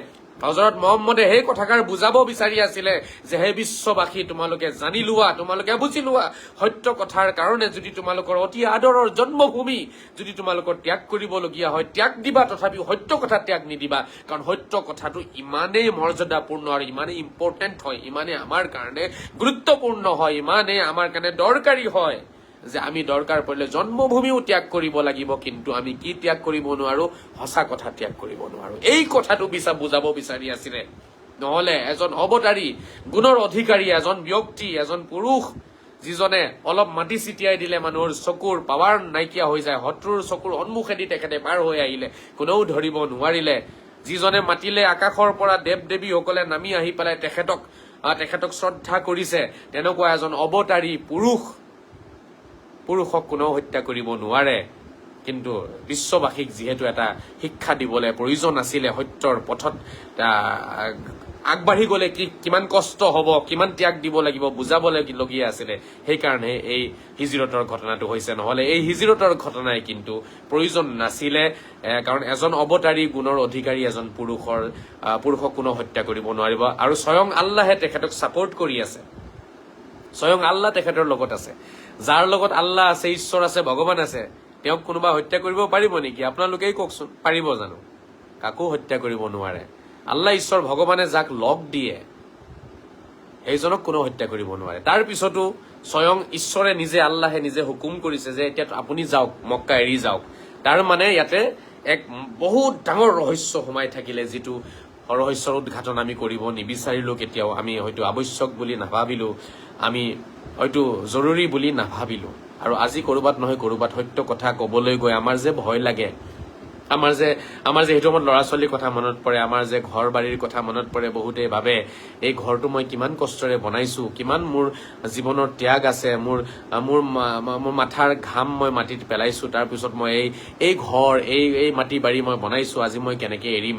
গতিকে এইবোৰ কথা যে চিন্তাত পেলাই মানুহে সত্য কথা এটা সময়ত কোৱা এৰি দিয়ে, সেই বস্তুটোৱে আচলতে হিজৰতৰ কাহিনী আমাক বুজাই আছে যে সেইবোৰ আমি ভাবিব নালাগে, সত্যৰ পথত আগবাঢ়ি যাব লাগে। যি কি নহওক, বাকী আপোনালোকে বুজিছেই চাগে আৰু বহুতেই জানে কথাবোৰ, কিন্তু এইটো এংগেলত এবাৰ ভাবি চাবচোন কথাটো, যিটো মই আজি নতুন এটা ষ্টাইলত কথাখিনি কলো আপোনালোকক, যে সত্যৰ পথত গৈ পেলাই ইমানখিনি ত্যাগ তেখেতে দিছিলে, সেইখিনি ত্যাগ তেখেতে নিদিলেও তেখেতৰ কোনো ধৰণৰ অসুবিধা নহলহেঁতেন, কাৰণ তেখেত স্বয়ং অৱতাৰ হয় আৰু অৱতাৰী গুণৰ অধিকাৰী এজন ব্যক্তি হয়, মানৱৰূপী। তেখেতে বিচাৰিলে চব কৰিব পাৰে, তাৰ পিছতো তেখেতে জন্মভূমি ত্যাগ দি পেলাই আমাক শিকাব বিচাৰিছিলে কিবা এটা নতুন কথা, আৰু সেই কথাটোৱে আমি শিকিব চাগে চেষ্টা নকৰিলো। আশা কৰিম আপোনালোকে এই হিজৰতৰ কাহিনীৰ ওপৰত আপোনালোকে চিন্তা চৰ্চা কৰিব বুলি মই এটা আশা কৰিম। আপোনালোকে নিজে পঢ়ক হিজৰতৰ কাহিনীবোৰ, মোৰ কথাৰ ওপৰত আপোনালোকে বিশ্বাস কৰিব নালাগে। আপোনালোকে নিজে যেতিয়ালৈকে নপঢ়িব নহয়, যেতিয়ালৈকে আপোনালোকে চৰ্চা নকৰিব, তেতিয়ালৈকে আপোনালোকৰ ভিতৰত সেই কনফিডেন্সটো নাহিব যিটো মোৰ ভিতৰত আছে আজি। কাৰণ মই কিতাপৰ ওপৰত বিশ্বাস কৰো, আৰু কিতাপে কেতিয়াও ধৰক ধোকা দিব নোৱাৰে।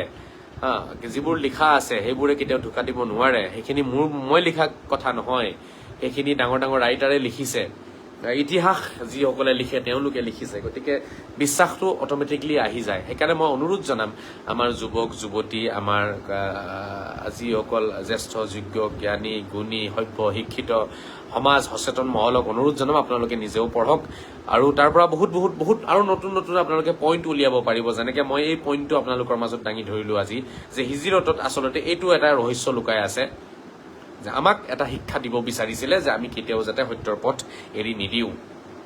আজি হজৰত মহম্মদক আদৰ্শ বুলি মানো, আপোনালোকেও মানে, মই আদৰ্শ বুলি মানো। মই তেখেতৰ লাইফ হিষ্ট্ৰী পঢ়িয়ে মই ডাঙৰ হৈছো, আৰু প্ৰতিটো পল মোৰ চকুৰ সন্মুখত এনেকে ভাহি থাকে যেন মই চাই আছো। অনুভৱ কৰো ন, অনুভৱ কৰিলে তেনেকুৱাই হ'ব। আপুনিও যেতিয়া কাৰোবাৰ জীৱনী পঢ়িব আৰু অনুভৱ কৰি পেলাই পঢ়িব, নিজকে ফিল কৰাব আপুনি কাহিনীবোৰত, তেতিয়া এনেকুৱা লাগিব আপোনাৰ চকুৰ সন্মুখত চিনেমাৰ দৰে আপোনাৰ দৃশ্যবোৰ ভাহি উঠিব, কেনেকে হৈছিলে কেনেকে হোৱা নাই, সেইটো সময়ত কি উত্তেজনাৰ সৃষ্টি হৈছিলে তেওঁৰ মনত, তেওঁৰ বন্ধুসকলৰ মনত কি উত্তেজনাৰ সৃষ্টি হৈছিলে, কিমান তেওঁলোক ধৰক চিন্তিত আছিলে, কিমান ভয়ত তেওঁলোকে জীয়াই আছিলে, সেইবোৰ আপুনি ফিল কৰিব পাৰিব তেতিয়া। আজিকালি যেনেকে 5D 3D 4D কিবা কিবি গেম ওলোৱা নাই জানো, ল'ৰা ছোৱালী বিলাকক বহাই দিয়ে, চশমা এটা পিন্ধাই পেলাই তাতে গেম খেলি এনেকুৱা লাগিব যেন মই একেবাৰে ফিল্ডত গেম খেলি আছো, ঢাই ঢাই, বুজি পাইছেনে?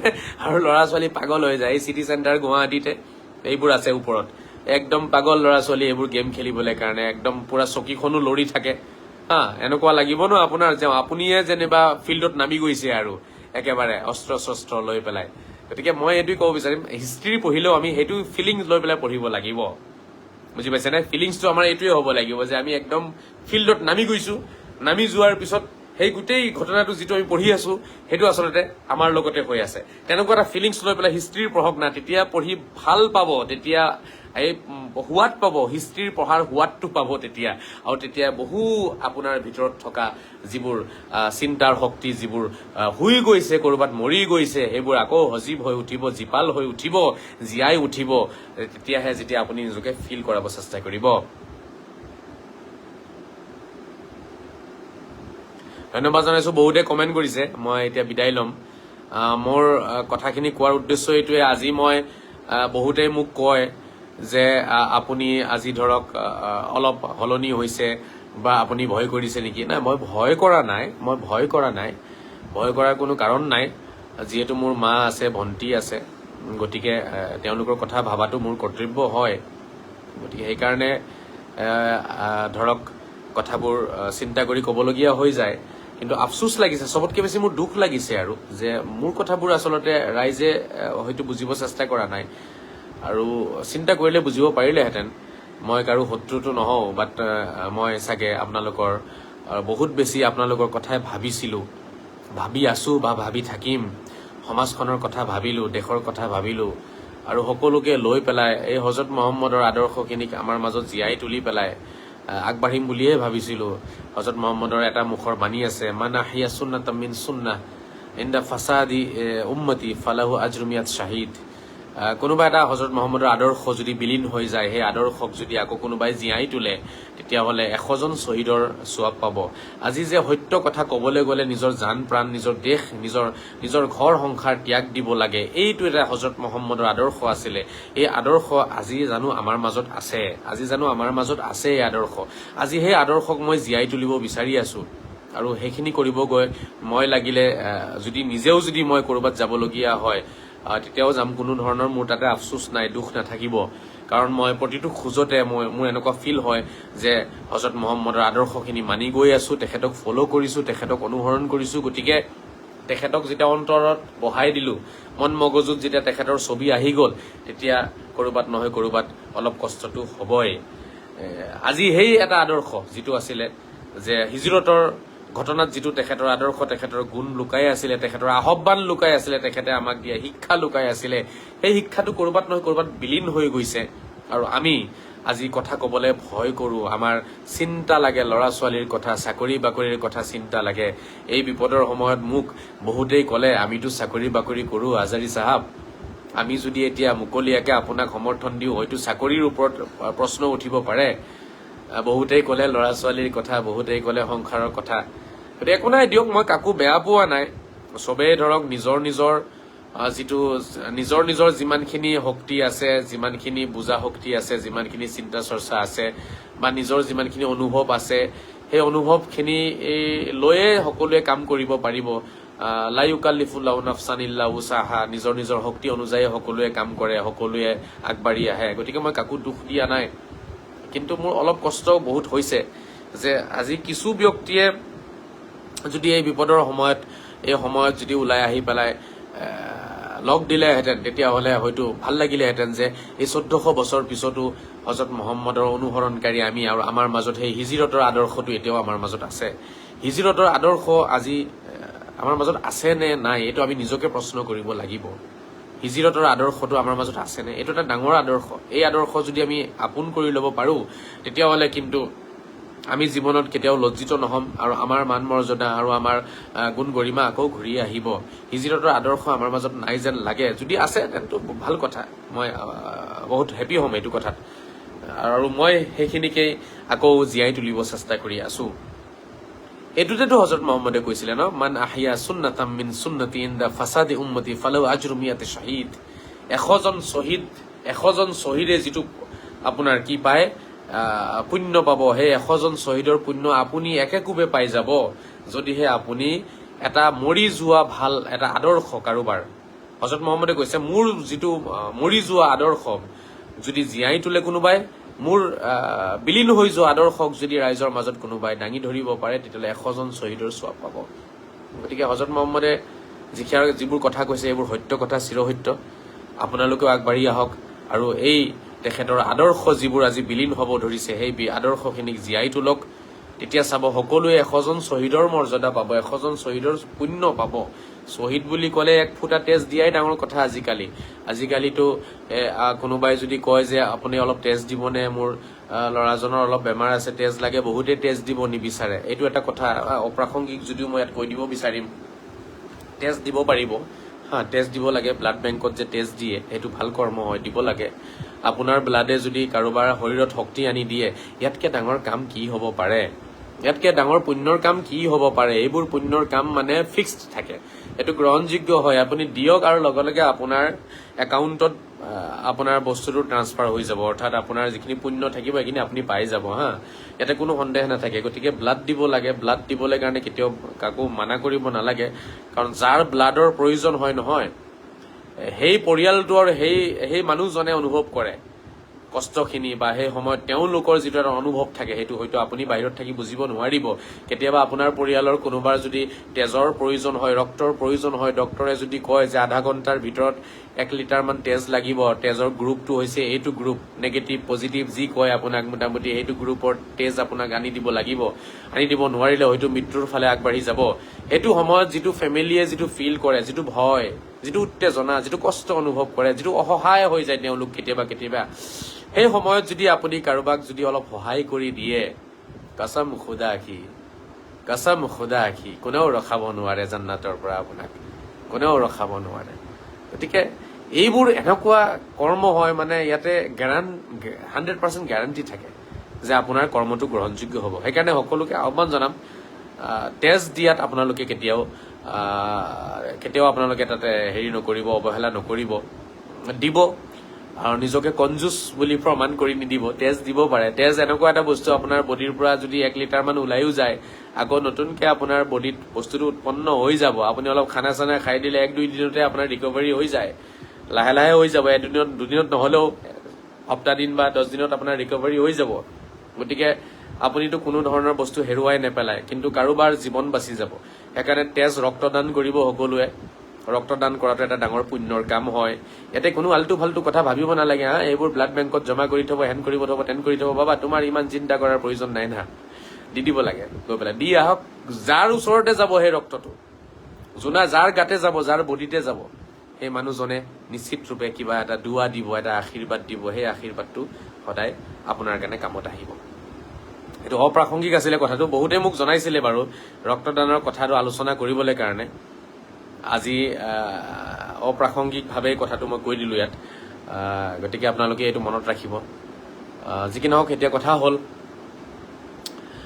মই যিটো কথা কৈ আছিলোঁ, হিজৰতৰ কাহিনীটোৱে আমাক কি শিকালে, কি নিশিকালে। আমি হিজৰতৰ কাহিনী খালি শুনি পেলাই কান্দিলেই নহ'ব যে আমি কান্দি দিম এতিয়া, হজৰত মহম্মদ সাল্লাল্লাহু আলাইহি ওয়াসাল্লামে দেখোন বহুত কষ্ট কৰিছিলে, চকু পানী টুকিম আমি। চকু পানী টুকাটো আমাৰ দায়বদ্ধতাৰ পৰা বা দায়িত্বৰ পৰা আমাক অঁতৰাই নিদিয়ে। আমাৰ দায়িত্ব থাকি যায়। তাৰ পিছতো চকু পানী টুকিলেই নহ'ব, আমি চকু পানী টুকি লগতে সেইখিনি আমিও কৰিব লাগিব। আমিও তেনেকুৱা ক্ষেত্ৰত আগবাঢ়ি যাব লাগিব, হয় এৰিব লাগিব, ল'ৰা ছোৱালীৰ কথা ভাবিব লাগিব, তেওঁলোকৰ কথাও ভাবিব লাগিব। বাট কেতিয়াবা দৰকাৰ পৰিলে দেশৰ কাৰণে, জাতিৰ কাৰণে, সমাজৰ কাৰণে আপুনি ল'ৰা ছোৱালী, নিজৰ পত্নীৰ কথাও আপুনি পাহৰিব লাগিব। কাৰ্গিলৰ যেতিয়া যুদ্ধ হৈছিলে, আমি সৰু আছিলো তেতিয়া, সেই সময়ত অসমৰ বহু সন্তান শ্বহীদ হৈছে। ভাৰতবৰ্ষৰ বিভিন্ন জেগাৰ বিভিন্ন অঞ্চলৰ সন্তান, অসম সন্তান, ভাৰত সন্তান, তেওঁলোক শ্বহীদ হৈছিলে কাৰ্গিলৰ যুদ্ধত। আৰু সীমান্তৰত যিবোৰ যুদ্ধ হৈ থাকে তাতে শ্বহীদ হয়, তেওঁলোকৰ জানো ল'ৰা ছোৱালী নাই? তেওঁলোকৰ জানো পত্নী নাই? তেওঁলোকৰ মা দেউতা নাই নেকি? আছে, তেওঁলোকৰ মা দেউতা আছে, তেওঁলোকৰ ল'ৰা ছোৱালী আছে। তাৰ পিছতো তেওঁলোকে গৈ পেলাই এই আপোনাৰ বৰ্ডাৰত তেওঁলোকে নিজৰ জান দিয়ে, প্ৰাণ দিয়ে, কষ্টত থাকে, পাহাৰত থাকে। সেই ইণ্ডিয়ান আৰ্মিক আমি চেলিউট জনাব লাগিব। তেনে ইণ্ডিয়ান আৰ্মিক যিসকলে নিজৰ দেশৰ কাৰণে, নিজৰ জাতিৰ কাৰণে, নিজৰ সভ্যতা সংস্কৃতি সুৰক্ষিত কৰিবৰ কাৰণে নিজৰ মা দেউতা, নিজৰ ল'ৰা ছোৱালী, নিজৰ পত্নীকো ত্যাগ দিছে তেওঁলোকে। সেইসকল আপোনাৰ সেনাৰ ভিতৰত হজৰত মহম্মদ সোমাই আছে। হজৰত মহম্মদৰ আদৰ্শ সোমাই আছে ক'ৰবাত নহয় ক'ৰবাত। হয়তো তেওঁলোকে নাজানে, হয়তো তেওঁলোকে চিনিও নাপাব পাৰে, নামে শুনিছে, বাট কিন্তু সেই বস্তুটো গুণখিনি সোমাই আছে। নহলে আপুনি আৰু আমি জানো দিব পাৰিম? আমি ভয় কৰিম নহয়, আমিনো কেলে মৰিম? ল'ৰা ছোৱালী আছে, আমাৰ বিবি বাচ্চা আছে নহয়, সংসাৰ আছে। তেনেকুৱা কথাই আমাক আমনি কৰিব। আৰু আপোনালোকেও বহুতেই পঢ়িছে, ময়ো পঢ়িছো, সেই বীৰ সন্তানসকলৰ যেতিয়া বডিটো যেতিয়া ঘূৰি আহিছিল, তেতিয়া মায়ে আউলি বাউলি কান্দিছিলে। কিন্তু সেই মাসকলেও গৌৰৱ অনুভৱ কৰিছিলে যে মোৰ ল'ৰা আজি দেশৰ কাৰণে কুৰবান হৈছে, জাতিৰ কাৰণে, আৰু সভ্যতা সংস্কৃতি সুৰক্ষিত কৰিবৰ কাৰণে তেওঁলোকে নিজৰ জান দিছে, প্ৰাণ দিছে।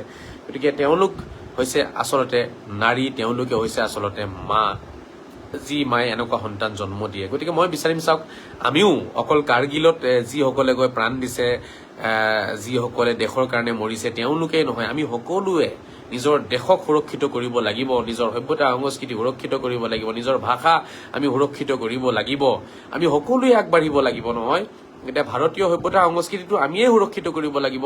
পাকিস্তানৰ মানুহ সেইটো সুৰক্ষিত নকৰে, বাংলাদেশৰ মানুহেতো ভাৰতীয় সভ্যতা সংস্কৃতি সুৰক্ষিত নকৰে। আমি সুৰক্ষিত কৰিব লাগিব ন। আৰু আমি এই দেশৰ হওঁ, আমি এই দেশৰ বায়ু পানী আমিতো খাই আছো, জীয়াই আছো।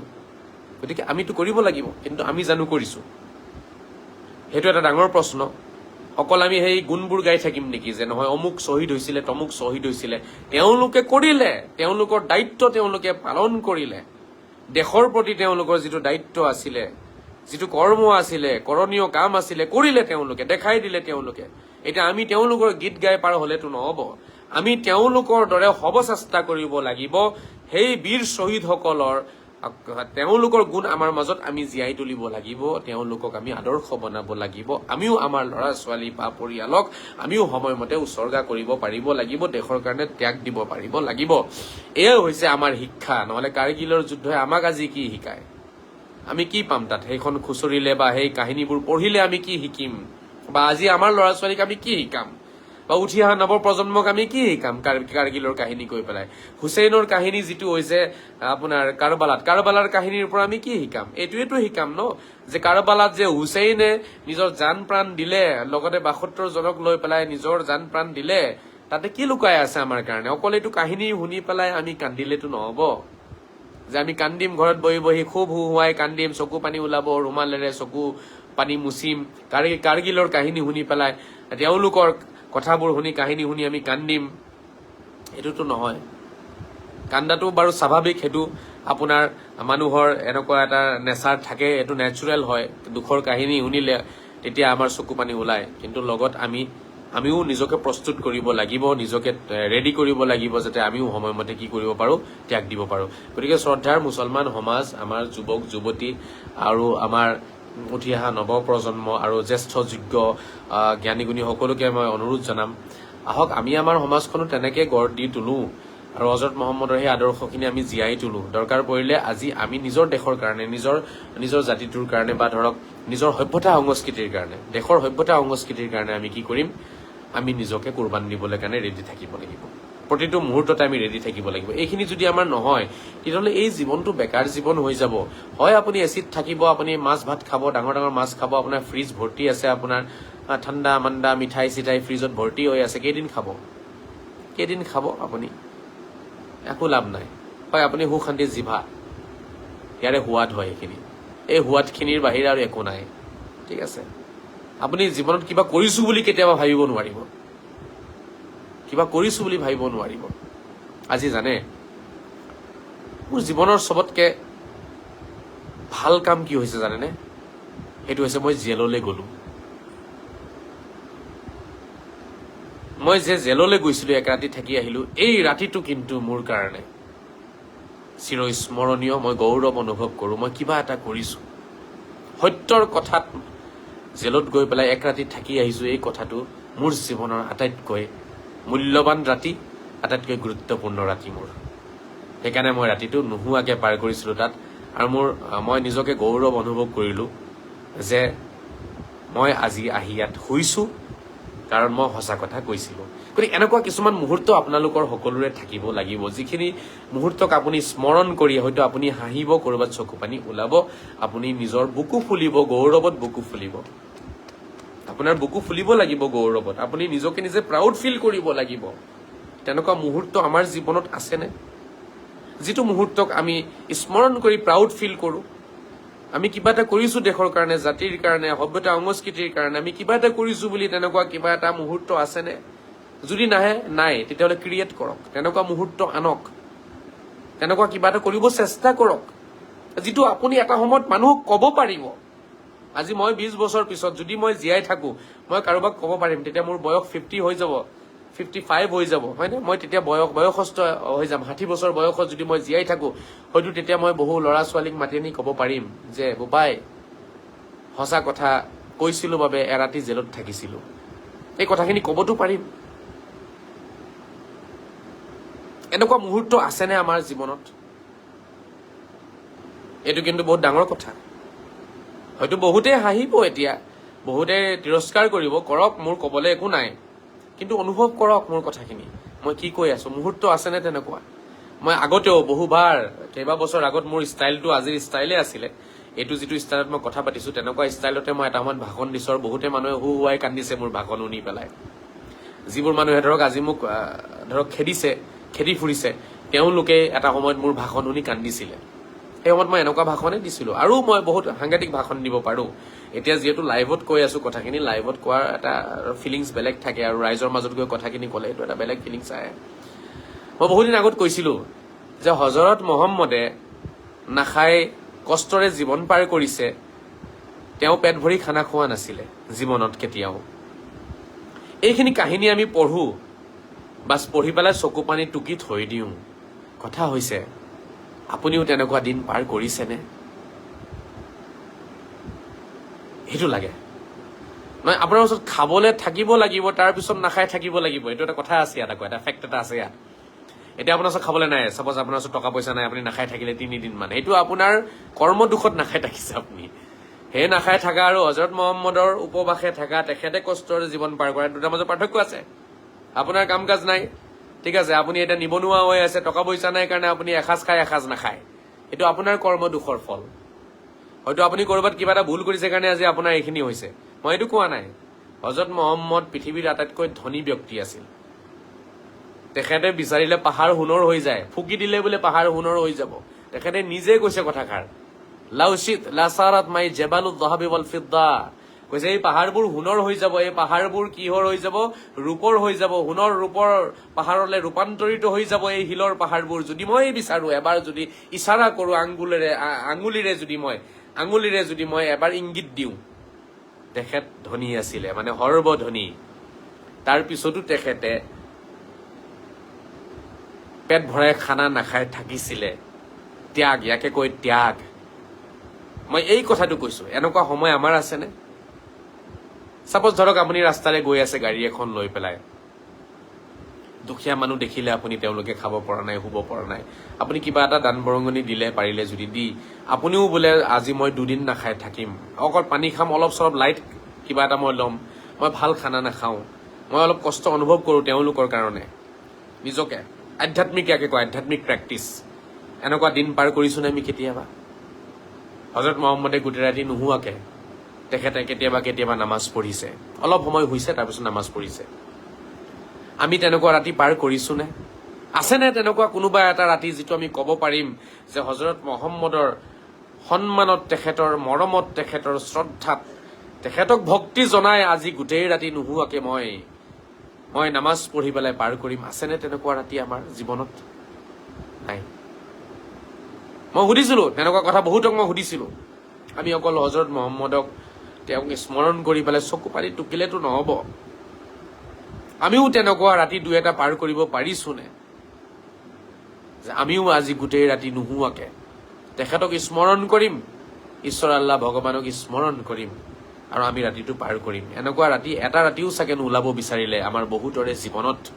গতিকে এইবোৰ স্মৰণীয় পল, এনেকুৱা কিছুমান মুহূৰ্ত জীৱনত আমি ক্ৰিয়েট কৰিব লাগিব, নিজে বনাব লাগিব, এইবোৰ নাহে ডাইৰেক্টলি, ঠিক আছে? তেতিয়া আপুনি গৌৰৱেৰে ক'ব পাৰিব, কেতিয়াবা কাৰোবাক ক'ব পাৰিব, বোপাই আমিতো ইমান ভাল পাইছিলো তেওঁক, যে সপ্তাহত এদিন এটা ৰাতি বা 2টা ৰাতি আমি গোটেই ৰাতি তেখেতৰ কথা মনত কৰি, তেখেতক স্মৰণ কৰি, তেখেতৰ আদৰ্শক স্মৰণ কৰি, নিজৰ ভিতৰত আধ্যাত্মিকতা আনিবৰ বাবে আমি গোটেই ৰাতি নোহোৱাকে বা গোটেই দিন নোখোৱাকে তেখেতক স্মৰণ কৰিছো। সেই কথাখিনিতো আমি ক'ব পাৰিম তেতিয়া, ন? কিন্তু আজি আমাৰ কিন্তু তেনেকুৱা মুহূৰ্ত, স্মৰণীয় মুহূৰ্ত, পল আমাৰ জীৱনত আমি ক্ৰিয়েট কৰিব নোৱাৰিলো। বহুতেই পাৰিছে চাগে, যিসকলে পাৰিছে তেওঁলোকতো ধন্যবাদৰ পাত্ৰ, তেওঁলোকে নিজে জানিব। বাট মই খালি কথাটো কৈছো, এটা আইনা দেখুৱাইছো, আমি নিজৰ ফেচটো সেই আইনাত চাব লাগিব। আমাৰ আছেনে তেনেকুৱা?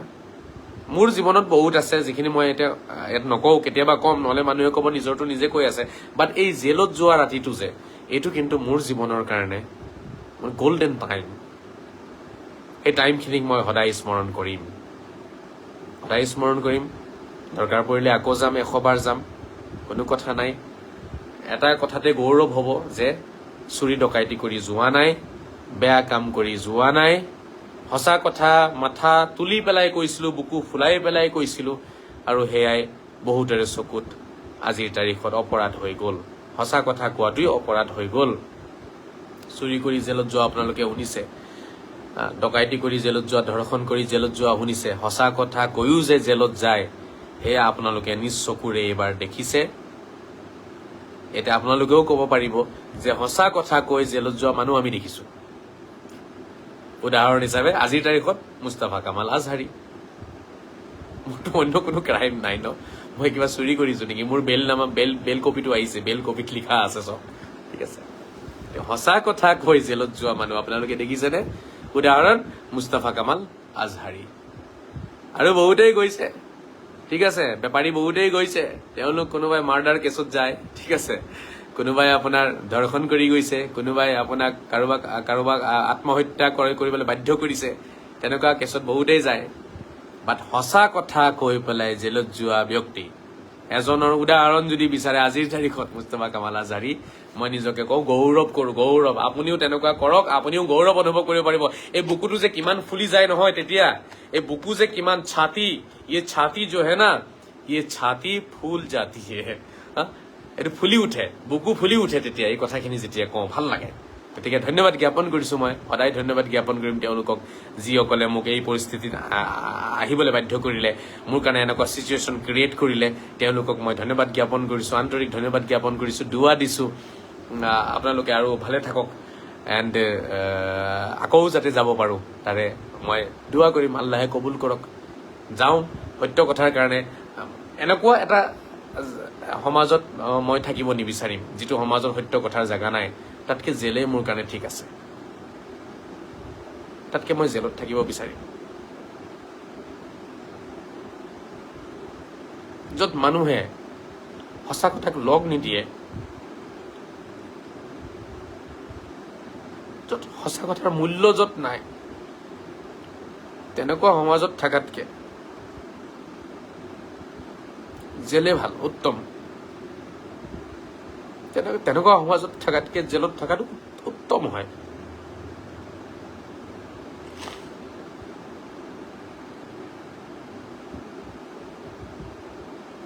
বাহিৰত থাকিও জেলত থকাৰ দৰে লাগে লাভ কি হ'ল বাহিৰত থাকি সঁচা কথা শুনিব নিবিচাৰে ক'ব নিবিচাৰে লগ দিব নিবিচাৰে সঁচা কথাৰ মৰ্যাদা নাই মিছা কথাই ৰাজ কৰি আছে মিছা কথাৰ শক্তি বেছি মিছা কথাৰ পাৱাৰ বেছি গতিকে তেনেকুৱা সমাজত থকাতকে জেলে উত্তম জেলতে শান্তি আছে বহুত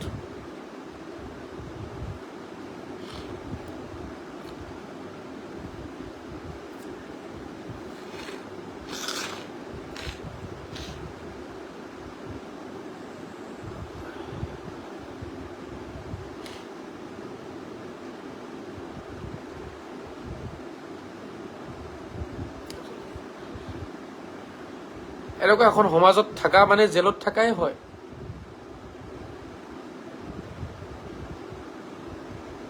আচৰিত যিগৰাকী মহানায়ক মহামানৱ জগত গুৰু হজৰত মহম্মদক আমি আদৰ্শ বুলি মানো ক'ত আছে আমাৰ মাজত আদৰ্শ আছে ক'ত তেখেত জন্মভূমি ত্যাগ দিলে কান্দিছে তেখেতে কিছু ৰাইটাৰে লিখিছে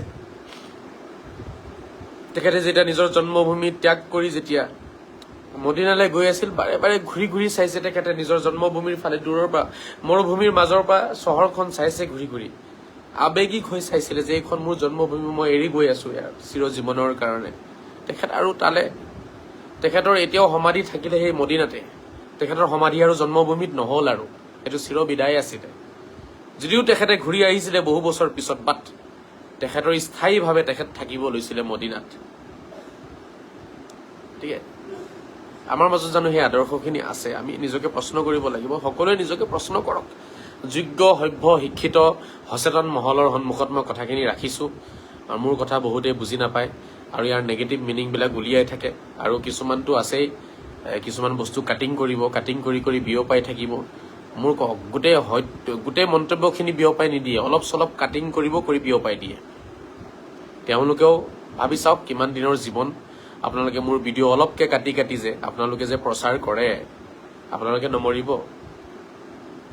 আজিৰ এই পৰিৱেশ তেওঁলোকে সৃষ্টি কৰিছে অলপ ভিডিঅ'খিনি কাটি দিয়ে গোটেই মন্তব্যটো দিয়া নাই তেওঁলোকে মই তাত কি কৈছো দিয়া নাইকে অলপ দি দিছে কাটি দি পেলাই এনেকুৱা এটা পৰিৱেশ সৃষ্টি কৰিছে যি কি নহওক হেতু যিটো ধোকাবাজি মোৰ লগত কৰিছে এই ধোকাবাজি কৰা ব্যক্তিসকলে নিজকে প্ৰশ্ন কৰক তেওঁলোকে যদি সঁচাকে হযৰত মহম্মদৰ অনুসৰণকাৰী হয় তেওঁলোকে এনে কৰ্ম কিয় কৰিলে তেওঁলোকে নিজকে প্ৰশ্ন কৰিব আৰু সময়ে সব বস্তু উত্তৰ দিব জীৱনটোনো কেইদিনীয়া হয় গতিকে সময়ে উত্তৰ দিব যি কি নহওক দিয়ক ভাল লাগিলে এতিয়া বিদায় লওঁ 12টা বাজিও হৈছে 3 মিনিট আছে মই এতিয়া বিদায় লম আপোনালোকৰ পৰা জিতেন আৱেগিক নহ'ব দাদা, আৱেগিক নহ'ব দাদা, ভগৱানে এদিন আপোনাৰ কথা শুনিব। ভগৱানে মোৰ কথা এতিয়াই শুনিছে জিতেন দাদা, ভগৱানেতো শুনিছেই, আৰু কিছু মানুহে শুনিলে ভাল লাগিলেহেঁতেন। ধন্যবাদ। ভগৱানেতো শুনিবই মোৰ কথা। ভগৱানৰ ওচৰত মই একো বিচৰা নাই, মই এইটোৱে বিচাৰিছোঁ হজৰত মহম্মদৰ যিখিনি আদৰ্শ আছে সেইখিনি আহিব লাগে। হিজৰতৰ আদৰ্শখিনি আমাৰ মাজত জীয়াই উঠিব লাগে। আকৌ হিজৰতৰ আদৰ্শখিনি আমাৰ মাজত জীয়াই উঠা নাই চাগে। আৰু কমেণ্ট দুই এটা পঢ়োঁ, কোনে কোনে লিখিছে।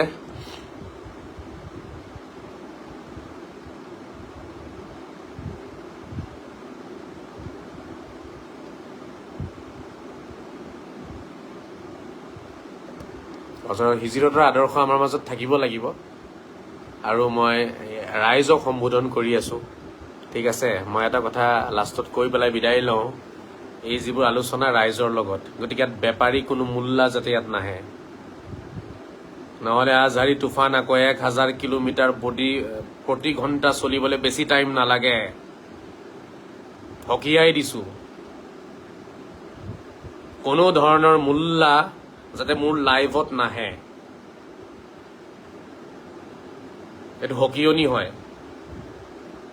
মই ৰাইজৰ লগত আলোচনা কৰি আছোঁ, ইয়াতে কোনো মূল্যৰ স্থান নাই।